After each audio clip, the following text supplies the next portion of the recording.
شهر رمضان الذي أنزل فيه القرآن هدى للناس وبينات من الهدى والفرقان. الحمد لله رب العالمين وبه نستعين والصلاة والسلام على نبينا محمد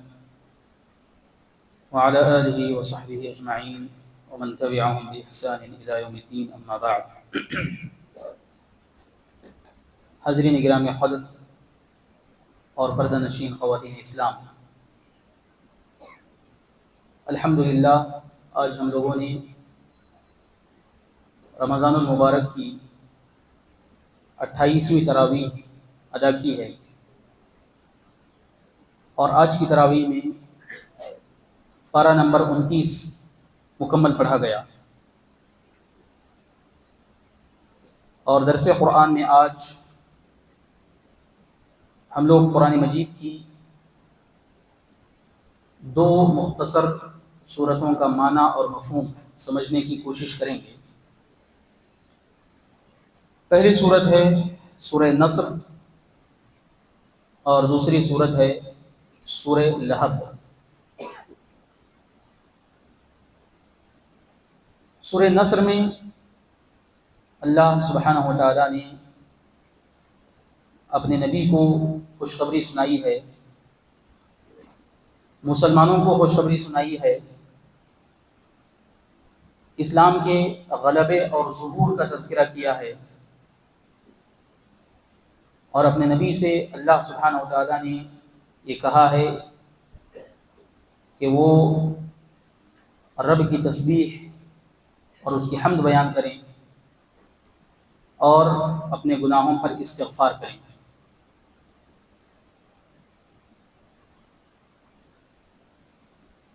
سورہ نصر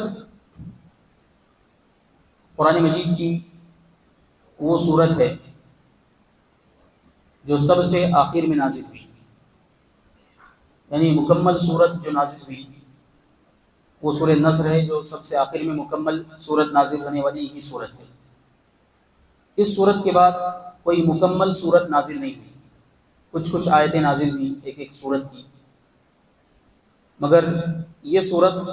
وہ آخری سورت ہے جو مکمل اللہ کے نبی صلی اللہ علیہ وسلم پر نازل ہوئی۔ اس سورت کے اندر اللہ سبحانہ و تعالیٰ نے مسلمانوں کو خوشخبری سنائی ہے، لہذا اللہ تبارک و تعالیٰ نے فرمایا اذا جاء نصر اللہ والفتح، جب اللہ کی مدد اور فتح آ جائے، وَرَأَيْتَ النَّاسَ يَدْخُلُونَ فِي دِينِ اللَّهِ أَفْوَاجًا، اور آپ لوگوں کو اللہ کے دین میں فوج در فوج، جماعت در جماعت داخل ہوتے ہوئے دیکھ لیں۔ فَسَبِّحْ بِحَمْدِ رَبِّكَ وَاسْتَغْفِرْ، تو آپ کے رب کی حمد کے ساتھ اس کی تسبیح اور پاکی بیان کریں اور استغفار کریں۔ اِنَّهُ كَانَ تَوَّابًا، یقیناً وہ بندوں کی توبہ کو بہت زیادہ قبول کرنے والا ہے۔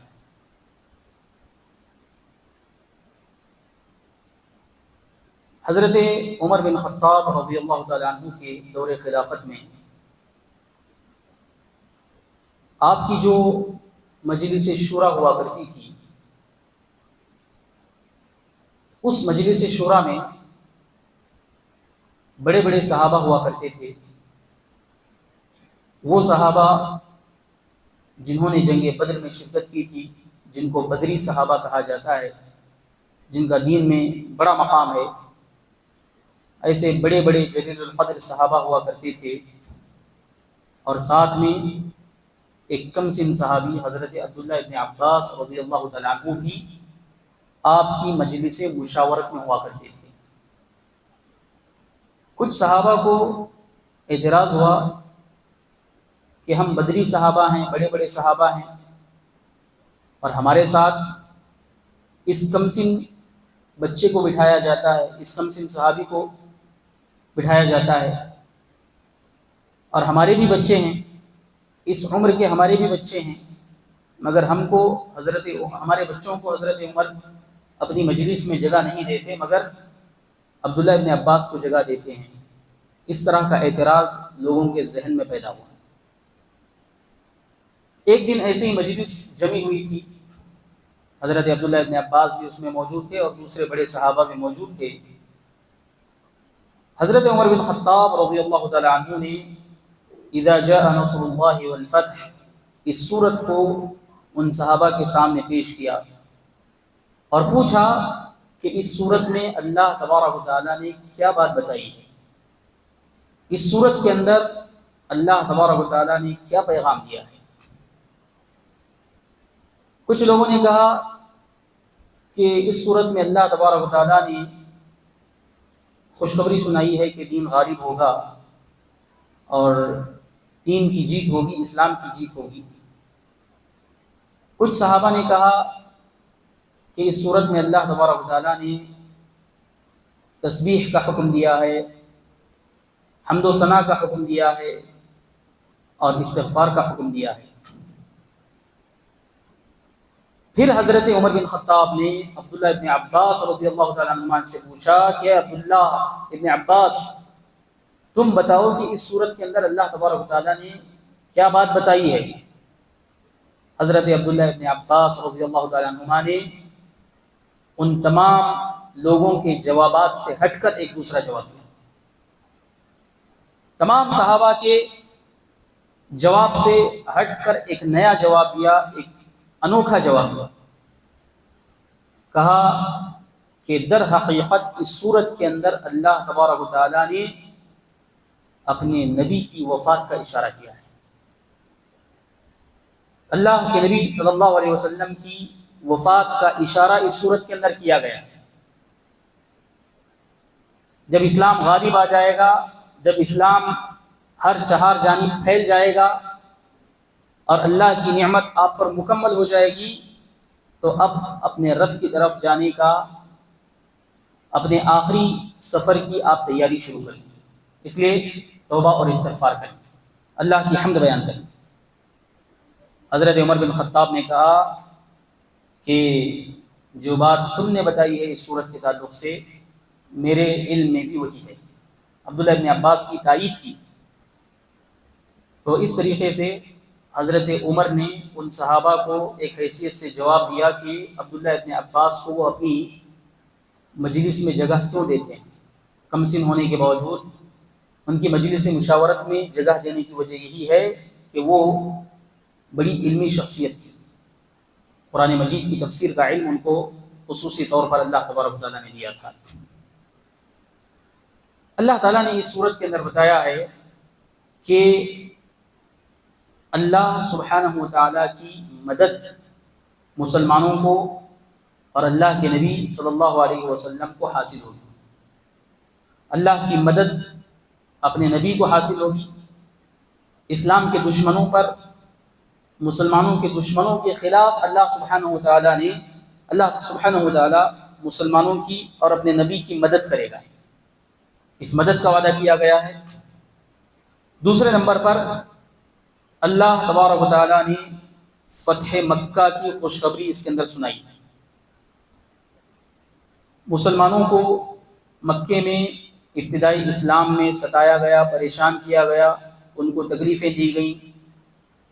ان کو دین پر عمل کرنے سے روکا گیا، تو اللہ تعالیٰ نے ان کو ہجرت کرنے کا حکم دیا تھا۔ وہ ہجرت کیے، ملک حبشہ کی طرف ہجرت کیے، پھر اس کے بعد مدینہ ہجرت کیے، اور اللہ کے نبی صلی اللہ علیہ وسلم کو بھی ہجرت کر کے جانا پڑا تھا۔ مکے میں حالات مسلمانوں کے لیے سازگار نہیں تھے۔ مدینہ جانے کے بعد اللہ سبحانہ و تعالیٰ نے حالات کو بدلا۔ مدینہ پہنچنے کے بعد اللہ تبارک و تعالیٰ کی مدد دین اسلام کو حاصل ہوئی۔ صلح حدیبیہ کے نام سے ایک صلح ہوئی، اس صلح کی وجہ سے مسلمانوں کو بہت فائدہ ہوا، اور اسی صلح حدیبیہ کے نتیجے میں سن 8 ہجری میں مسلمانوں نے مکے کو فتح کر لیا۔ صلح حدیبیہ کے اندر مشرکین اور مسلمانوں کے درمیان کچھ معاہدہ ہوتا ہے کچھ چیزوں پر، اور مشرکین اس معاہدے پر پورے نہیں اترتے بلکہ اس معاہدے کو توڑ دیتے ہیں، اس معاہدے کی کچھ باتوں کو توڑ دیتے ہیں، اس کی خلاف ورزی کرتے ہیں۔ اب اللہ کے نبی صلی اللہ علیہ وسلم خفیہ طور پر اپنے صحابہ کا ایک بڑا لشکر لے کر کے نکلتے ہیں، اور پورے مکے کے مشرکین اللہ کے نبی صلی اللہ علیہ وسلم کے آنے سے، اللہ کے نبی صلی اللہ علیہ وسلم کے آنے کی خبر سن کر مرعوب ہو جاتے ہیں، خوف زدہ ہو جاتے ہیں، اور اللہ کے نبی صلی اللہ علیہ وسلم فاتحانہ شان سے مکے میں داخل ہوتے ہیں، خانہ کعبہ میں جاتے ہیں۔ خانہ کعبہ میں جو بت رکھے گئے تھے ان سارے بتوں کو ان سارے بتوں سے خانہ کعبہ کو صاف کرتے ہیں، اور لوگوں سے پوچھتے ہیں، مشرکین سے، کہ بتاؤ میں تمہارے ساتھ کیا کرنے والا ہوں، تم کیا امید رکھتے ہو مجھ سے، تمہاری توقع کیا ہے کہ میں تمہارے ساتھ کیا کروں گا؟ تو سارے مکے کے لوگوں نے کہا کہ کریم ابن الکریم، آپ تو بزرگ ہیں اور بزرگ انسان کے بیٹے ہیں آپ۔ تو اللہ کے نبی صلی اللہ علیہ وسلم نے کہا کہ میں تمہیں وہی بات کہتا ہوں جو کہ یوسف نے علیہ السلام اپنے بھائیوں سے کہی تھی، لا تثریب علیکم اليوم اذهبوا فانتم الطلقاء، آج کے دن تمہارے اوپر کوئی سرزنش نہیں ہے، تمہارے اوپر کوئی پابندی نہیں ہے، جاؤ تم سب کے سب آزاد ہو۔ اللہ کے نبی صلی اللہ علیہ وسلم عام معافی کا اعلان کر دیتے ہیں، اور یہ اللہ کے نبی صلی اللہ علیہ وسلم کے کریمانہ اخلاق ہیں، اللہ کے نبی صلی اللہ علیہ وسلم کی شخصیت تھی۔ اللہ کے نبی صلی اللہ علیہ وسلم کی اس شخصیت سے متاثر ہو کر اس موقع پر مکے کے کئی لوگ اسلام قبول کر لیتے ہیں، جو اب تک اسلام کے مخالف تھے، اسلام کے دشمن تھے۔ فتح مکہ کے موقع پر بہت سارے لوگ اسلام میں داخل ہو جاتے ہیں۔ تو دوسرے نمبر پر اللہ تبارک و تعالیٰ نے اس صورت میں فتح کی خوشخبری سنائی ہے۔ تیسرے نمبر پر اللہ تبارک و تعالیٰ نے یہ بھی خوشخبری سنائی کہ صرف مکہ ہی کے نہیں بلکہ مکے کے اطراف و اکناف، بلکہ پورے جزیرۃ العرب سے مختلف جگہوں کے لوگ، مختلف علاقوں کے لوگ اسلام میں جوق در جوق داخل ہوں گے، جماعت در جماعت داخل ہوں گے۔ اور ایسا ہی ہوا، مکہ فتح ہوا سن 8 ہجری میں۔ اس کے 1 سال کے بعد اسلام ہر جگہ پھیل گیا، اور مکے کے تمام عرب کے تمام علاقوں سے، جزیرۃ العرب کے تمام علاقوں سے لوگ جماعتوں کی شکل میں، وفود کی شکل میں اللہ کے نبی صلی اللہ علیہ وسلم کی خدمت میں آنے لگے، اور اللہ کے نبی صلی اللہ علیہ وسلم کے ہاتھ پر اسلام قبول کرنے لگے۔ اسی لیے سن 9 ہجری کو عام الوفود کہا جاتا ہے۔ سن 9 ہجری کو سیرت میں عام الوفود کا نام دیا گیا ہے، اس لیے کہ یہ ایسا سال تھا جس میں مختلف علاقوں سے وفود، جماعتیں اللہ کے نبی صلی اللہ علیہ وسلم کے پاس آتی ہیں اور آپ سے دین سیکھ کر اس دین کو قبول کرتی ہیں۔ اللہ نے کہا وَرَأَيْتَ النَّاسَ يَدْخُلُونَ فِي دِينِ اللَّهِ أَفْوَاجًا، جب یہ سب ہو جائے، دین غالب آ جائے اور دین کا بول بالا ہو جائے پورے عرب کے اندر، تو آپ اپنے رب کی پاکی بیان کیجیے، اللہ سبحانہ و تعالیٰ کی پاکی بیان کیجیے، تسبیح، اللہ سبحانہ و تعالیٰ کو ہر عیب سے، ہر نقص سے پاک ثابت کیجیے، اور اسی طریقے سے اللہ تعالیٰ کی حمد بیان کیجیے۔ اللہ تبارک و تعالیٰ کو تسبیح کے ذریعے سے تمام عیوب اور نقائص سے پاک ثابت کیا جاتا ہے، اور حمد کے ذریعے سے تمام قسم کی تعریفوں کو اللہ تبارک و تعالیٰ کی طرف منسوب کیا جاتا ہے کہ اللہ تعالیٰ ہی تمام تعریفوں کا مستحق ہے۔ فسبح بحمد ربک واستغفرہ، اور استغفار کیجیے۔ جب یہ آیت نازل ہوئی تو اللہ کے نبی صلی اللہ علیہ وسلم کثرت سے اپنے رکوع کے اندر، نماز کے اندر سبحانک اللہم ربنا وبحمدک اللہم اغفر لی، یہ دعا پڑھا کرتے تھے، اور اللہ تبارک و تعالیٰ سے آپ اللہ تبارک و تعالیٰ کی تسبیح بیان کرتے تھے، اور اللہ تبارک و تعالیٰ سے استغفار کرتے تھے۔ اور اللہ نے کہا کہ انہ کان توابا، یقیناً اللہ تبارک و تعالیٰ ان بندوں کی توبہ قبول کرتا ہے جو اس کے دربار میں توبہ کرنے کے لیے آتے ہیں، جو استغفار کے لیے اپنے ہاتھ پھیلاتے ہیں۔ اس صورت سے ایک بات یہ معلوم ہوتی ہے کہ جب انسان کسی ایسی بیماری میں مبتلا ہوتا ہے جو شدید ہوتی ہے، جو انسان کے لیے جان لیوا ثابت ہو سکتی ہے، اس طرح کی بیماریوں میں مبتلا ہو، اس طرح کی مشکلوں میں جب انسان مبتلا ہو تو اسے کثرت سے استغفار کرنا چاہیے، کثرت سے اس کو استغفار کرنا چاہیے، توبہ کرنا چاہیے۔ ویسے تو عام حالات میں بھی توبہ کرنی چاہیے، مگر جب اس طرح کا معاملہ ہو تو توبہ کا حکم اور بھی زیادہ تاکید والا ہو جاتا ہے، اور بھی زیادہ توبہ کی تاکید ہو جاتی ہے۔ یہ سورہ نصر ہے جس میں اللہ تبارک و تعالیٰ نے اپنے نبی کو خوشخبری سنائی ہے، اور اپنے نبی کو اس بات کا اشارہ بھی دیا ہے کہ آپ کی وفات کا وقت قریب آیا ہے اور آپ کو اپنے رب کی طرف جانے کی تیاری کرنی ہے۔ اس کے بعد دوسری صورت ہے سورہ لہب۔ اس صورت کے اندر اللہ تبارک و تعالیٰ نے ایک بدبخت اور اس کی بیوی کا تذکرہ کیا ہے۔ ایک بدبخت ابو لہب جو نبی صلی اللہ علیہ وسلم کا چچا بھی تھا، اور اس کی بیوی جو ام جمیل کے نام سے جانی جاتی تھی۔ ان دونوں نے اللہ کے نبی صلی اللہ علیہ وسلم کے دین میں، اللہ کے نبی صلی اللہ علیہ وسلم کی دعوت میں رکاوٹ ڈالنے کی کوشش کی اور لوگوں کو اس دین سے متنفر کرنا چاہا۔ نبی کی انہوں نے سخت مخالفت کی، تو اللہ تبارک و تعالیٰ نے ان کی مذمت میں یہ پوری صورت اتاری۔ اللہ فرماتا ہے تبت یدا ابی لہب وتب، ابو لہب کے دونوں ہاتھ برباد ہو جائیں، وتب اور وہ برباد ہو گیا، ما اغنى عنه ماله وما کسب، اس کا مال اور جو کچھ اس نے کمایا تھا، جو کچھ اس نے حاصل کیا تھا، اس کے کچھ کام نہ آئے۔ سیصلی نارا ذات لہب، ان قریب وہ بھڑکنے والی آگ میں داخل ہوگا۔ وامرأته حمالۃ الحطب، اور اس کی بیوی بھی جہنم کی آگ میں داخل ہوگی جو لکڑیاں دھونے والی ہے، جو لکڑیوں کا بوجھ اٹھانے والی ہے۔ فی جیدها حبل من مسد، اور اس کی گردن میں کھجور کی پوست کی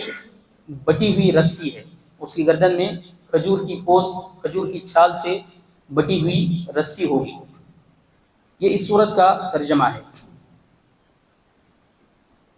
اس صورت کا سبب نزول یا شان نزول یہ ہے کہ اللہ کے نبی علیہ الصلاۃ والسلام کو جب اللہ تبارک و تعالیٰ نے کھلے عام اس دین کی دعوت اور اس دین کی تبلیغ کرنے کا حکم دیا اور کہا کہ وَأَنذِرْ عَشِيرَتَكَ الْأَقْرَبِينَ، کہ آپ اپنے قریبی رشتہ داروں کو اللہ کے عذاب سے ڈرائیے، ان کے سامنے توحید کی بات رکھیے، شرک سے ان کو ڈرائیے، شرک کے انجام سے ان کو آگاہ کیجیے۔ تو اللہ کے نبی علیہ الصلاۃ والسلام نے قریش کے تمام قبیلوں کو نام لے لے کر بلایا، صفا کی پہاڑی پر کھڑے ہو گئے اور تمام قبائل کے لوگوں کو بلایا اور بلا کر جمع کیا اور ان کے سامنے دین کی دعوت کو رکھا، توحید کی دعوت ان کے سامنے رکھی، اللہ کے عذاب سے، جہنم کے عذاب سے انہیں ڈرایا۔ اللہ کے نبی صلی اللہ علیہ وسلم کی اس دعوت کو سننے کے بعد تمام لوگ واپس ہو گئے۔ کچھ لوگوں کے دلوں میں اس کا اثر ہوا، کچھ لوگ اثر قبول نہیں کیے مگر چلے گئے، مگر یہ بدبخت ابو لہب وہاں سے گیا نہیں، بلکہ اس نے اللہ کے نبی صلی اللہ علیہ وسلم سے کہا تبت لک یا محمد لہذا جمعتنا، اے محمد تم ستیہ ناس ہو جاؤ، تم برباد ہو جاؤ، کیا اسی کے لیے تم جمع کیے تھے ہمیں؟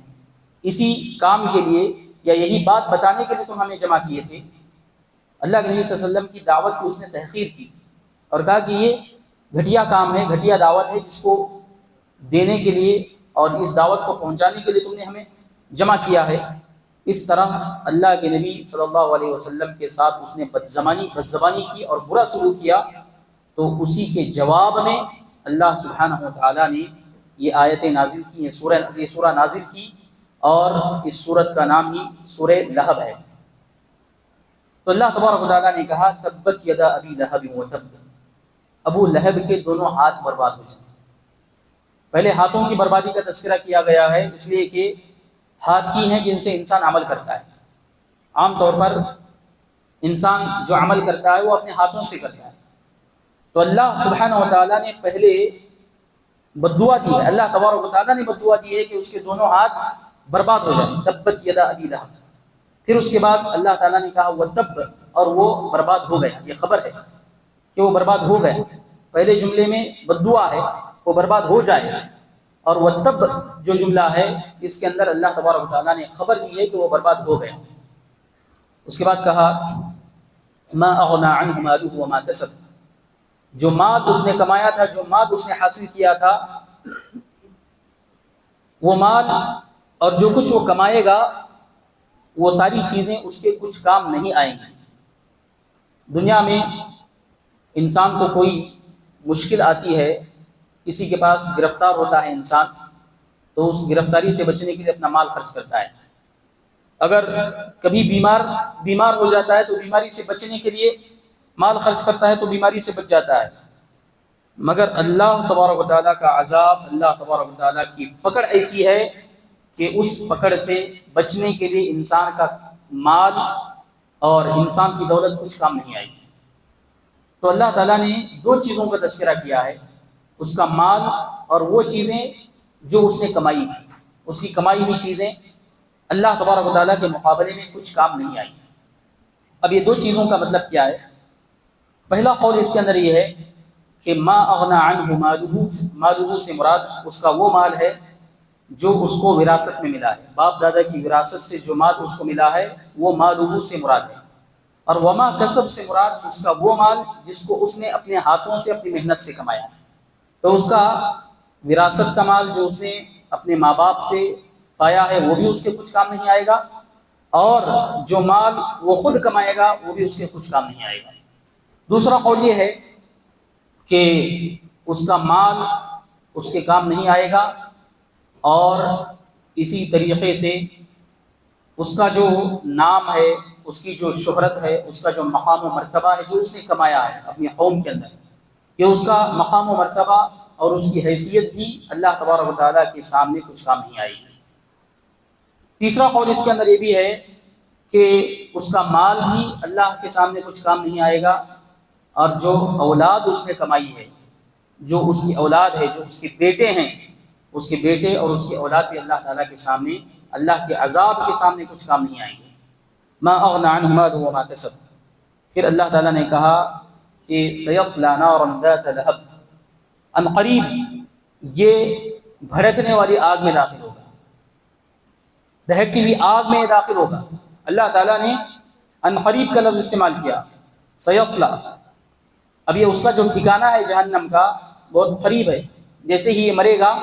تو جہنم کی آگ اس کا استقبال کرے گی. سیصلی نارا ذات لہب. پھر اس کے بعد اس کی بیوی کے بارے میں بھی بتایا گیا وامرأته حمالۃ الحطب، اور اس کی بیوی جو لکڑیوں کا بوجھ اٹھا کر کے لاتی ہے، لکڑیوں کا بوجھ اٹھا کر لاتی ہے، وہ اس کی بیوی بھی جہنم کی آگ میں چلے گی. اس کی بیوی کے بارے میں آتا ہے کہ اللہ کے نبی صلی اللہ علیہ وسلم کو تکلیف دینے کے لیے یہ اپنے اوپر کانٹے دار لکڑیاں اٹھا کر کے لاتی تھی. کانٹے دار لکڑیاں اپنی پیٹھ پر اٹھا کر کے لاتی اور اللہ کے نبی صلی اللہ علیہ وسلم کے راستے میں پھیلاتی تھی تاکہ اللہ کے نبی صلی اللہ علیہ وسلم کو تکلیف دے. تو اللہ تبارک و تعالیٰ کہتا ہے کہ یہ جو اس کی بیوی ہے جو اللہ کے نبی صلی اللہ علیہ وسلم کو تکلیف دیتی تھی، یہ بیوی بھی جہنم کی آگ میں جلے گی، اور اسی طریقے سے وہ جہنم کے اندر بھی اسی طریقے سے لکڑیاں ڈھو کر کے لائے گی، اور لکڑیاں ڈھو کر کے اللہ تعالیٰ کا عذاب یہ چکھے گی. اس کا دوسرا مفہوم یہ بھی بتایا گیا ہے کہ لکڑیاں ڈھو کر لاتی تھی کا مطلب یہ ہے کہ ابو جہل جو حسد کی آگ میں، ابو لہب جو حسد کی آگ میں جل رہا تھا، اللہ کے نبی صلی اللہ علیہ وسلم سے حسد کرتا تھا، اللہ کے نبی صلی اللہ علیہ وسلم سے جلتا تھا اور آپ کی دعوت میں رکاوٹ ڈالنے کی کوشش کرتا تھا، تو یہ اس کی بیوی اس آگ کے اندر تیل چھڑکنے کا کام کرتی تھی، اس آگ کو بھڑکاتی تھی. جس طریقے سے لکڑیوں کے ذریعے سے آگ بھڑکائی جاتی ہے، ویسے ہی یہ ابو لہب اللہ کے نبی صلی اللہ علیہ وسلم کی مخالفت کرتا تھا، تو یہ اور ابو لہب کو اللہ کے نبی صلی اللہ علیہ وسلم کے خلاف بھڑکایا کرتی تھی. گویا یہ لکڑیاں ڈال کر اس کی آگ کو بھڑکا رہی ہے. تو یہ اس کی بیوی ہے، اس کی بیوی بھی جہنم کی آگ میں داخل ہوگی. وامرأته حمالۃ الحطب. پھر کہا گیا فی جیدھا حبل من مسد، اور جہنم کی آگ میں اس کی گردن میں کھجور کی پوست کی رسی ہوگی اور وہ رسی جہنم کے اندر اس کی گردن میں ڈالی جائے گی، اور وہ دنیا کے اندر بھی اس طرح کی رسی کے ذریعے سے لکڑیاں ڈھو کر کے لاتی تھی اور لکڑیاں اٹھا کر کے لاتی تھی اور اللہ کے نبی صلی اللہ علیہ وسلم کو تکلیف دیا کرتی تھی، تو اسی کے عمل کے مطابق اللہ تبارک و تعالیٰ جہنم میں بھی اس کو اسی طرح سے رکھے گا اور اسی طرح سے اس کو تکلیف دے گا۔ یہ سورہ لہب ہے جس کے اندر ابو لہب کی اور اس کی بیوی کی بدبختی کا تذکرہ کیا گیا ہے، اور اس صورت کے اندر اللہ تبارک و تعالیٰ نے یہ بتا دیا کہ ابو لہب اور اس کی بیوی ایمان لانے والے نہیں، اس لیے کہ ابو لہب کی وفات سے بہت پہلے یہ صورت نازل ہوئی اور اس کے اندر ابو لہب اور اس کی بیوی کے بارے میں جہنم کی وعید سنائی گئی، تو گویا اللہ تبارک و تعالیٰ نے پہلے ہی بتا دیا کہ یہ دونوں بدبخت ایسے ہیں جو اسلام قبول نہیں کریں گے، حالت کفر میں مریں گے اور جہنم کی آگ میں یہ لوگ داخل ہوں گے۔ اس صورت سے یہ بھی پتہ چلتا ہے کہ توہین رسالت کا انجام بڑا خطرناک ہوتا ہے۔ جو شخص نبی صلی اللہ علیہ وسلم کی توہین کرتا ہے، اللہ کے نبی صلی اللہ علیہ وسلم کی بے عزتی کرتا ہے، آپ کی شان میں گستاخی کرتا ہے، ایسے انسان کا اور ایسے لوگوں کا انجام بڑا خطرناک ہونے والا ہے۔ ابو لہب نے اللہ کے نبی صلی اللہ علیہ وسلم پر بد دعا کی، تبت لک یا محمد کا، اللہ کے نبی صلی اللہ علیہ وسلم کی مخالفت کی، آپ کی دعوت کی اس نے مخالفت کی، اللہ کے نبی صلی اللہ علیہ وسلم نے اسے کچھ نہیں کہا مگر عرش والے نے اس پر بد دعا کی، تبت یدا ابی لہب، اللہ کے نبی پر اس نے بد دعا کی تو اللہ کے نبی صلی اللہ علیہ وسلم نے اس پر بد دعا نہیں کی مگر اللہ تبارک و تعالیٰ نے اس پر بد دعا کی۔ تو جو آدمی اللہ کے نبی صلی اللہ علیہ وسلم کی شان میں گستاخی کرے گا، توہین رسالت کے جرم کا مرتکب ہوگا، تو ایسے لوگوں کو اللہ تبارک و تعالیٰ ہی سبق سکھائے گا، اللہ تبارک و تعالیٰ ایسے لوگوں کو پکڑے گا۔ اور ابو لہب کا انجام یہی ہوا کہ اللہ تعالیٰ نے اس پر بد دعا کی اور اس کے بارے میں وعید سنائی کہ جہنم میں جائے گا، اور اسی طریقے سے اس نے اللہ کے نبی صلی اللہ علیہ وسلم کو کہا کہ تم ستیہ ناش ہو جاؤ، تو اللہ تبارک و تعالیٰ نے قرآن مجید کے اندر ایک سورت نازل کی اور اس کے اندر اس پر بد دعا کی گئی، اور یہ سورت قیامت کے دن تک پڑھی جاتی رہے گی، قیامت کی صبح تک اس سورت کی تلاوت کی جاتی رہے گی، اس سورت کو لوگ پڑھتے رہیں گے۔ اور اس نے ایک مرتبہ اللہ کے نبی صلی اللہ علیہ وسلم کو کہا کہ تبت لک یا محمد، مگر قیامت کی صبح تک اس ابو لہب کے اوپر بد دعا کی جاتی رہے گی۔ اس امت کے بچے پڑھیں گے، اس امت کے نوجوان پڑھیں گے، اس امت کی عورتیں پڑھیں گی، اس امت کے بزرگ پڑھیں گے، اتنے لوگ پڑھتے رہیں گے اور اتنی لوگوں کی زبانی اس ابو لہب کے اوپر بد دعا کی جاتی رہے گی۔ اتنا ہی نہیں ہے بلکہ اللہ تبارک و تعالیٰ نے اس صورت کو اپنے کلام کا ایک حصہ بنایا ہے، اپنے کلام کا ایک حصہ بنایا ہے، اور بد دعا تو کریں گے لوگ، یہ پڑھتے رہیں گے تو اس کے اوپر بد دعا پڑتی رہے گی، اور ساتھ میں ابو لہب پر بد دعا کی جا رہی ہے، مگر اللہ تبارک و تعالیٰ بد دعا کرنے والوں کو اجر و ثواب سے نوازے گا۔ قرآن پڑھیں گے تو اللہ تبارک و تعالیٰ اجر و ثواب سے نوازے گا۔ قرآن مجید کا ایک ایک حرف لوگ پڑھتے رہیں گے تو اللہ تبارک و تعالیٰ ایک حرف کے بدلے میں 10 نیکیاں دیتا رہے گا۔ یہ انجام ہے توہین رسالت، جو نبی صلی اللہ علیہ وسلم کی مخالفت کرتے ہیں، جو نبی صلی اللہ علیہ وسلم کے دین کی مخالفت کرتے ہیں اور اللہ کے نبی صلی اللہ علیہ وسلم کی شان میں گستاخی کرتے رہتے ہیں۔ ایسے لوگوں کو باخبر ہونا چاہیے، ایسے لوگوں کو چوکنا رہنا چاہیے کہ ایسے لوگوں سے نپٹنے والا اللہ تبارک و تعالیٰ ہے۔ اللہ تبارک و تعالیٰ ایسے لوگوں کے جرم کی سزا دے گا اور ایسے لوگوں کو ان کے انجام تک پہنچائے گا۔ یہ سورہ لہب اور اس کا مختصر سا خلاصہ ہے۔ اللہ تعالیٰ سے دعا ہے کہ اللہ تبارک و تعالیٰ ہم تمام لوگوں کو قرآن مجید کے پیغام کو جاننے، سمجھنے اور اس کے مطابق عمل پیرا ہونے کی توفیق عطا فرمائے۔ قرآن مجید کے اندر جن برے لوگوں کا تذکرہ ہوا ہے، ان لوگوں کے نقش قدم پر چلنے سے اللہ تبارک و تعالیٰ ہماری حفاظت فرمائے۔ نیک لوگوں کے راستے کو اپنانے کی اللہ تبارک و تعالیٰ ہمیں توفیق عطا فرمائے۔ جب تک دنیا میں رکھے توحید و سنت کے ساتھ ہمیں باقی رکھے، اور جب ہمارا خاتمہ ہو تو خاتمہ بالخیر ہو۔ آمین وآخر دعوانا ان الحمد للہ رب العالمین۔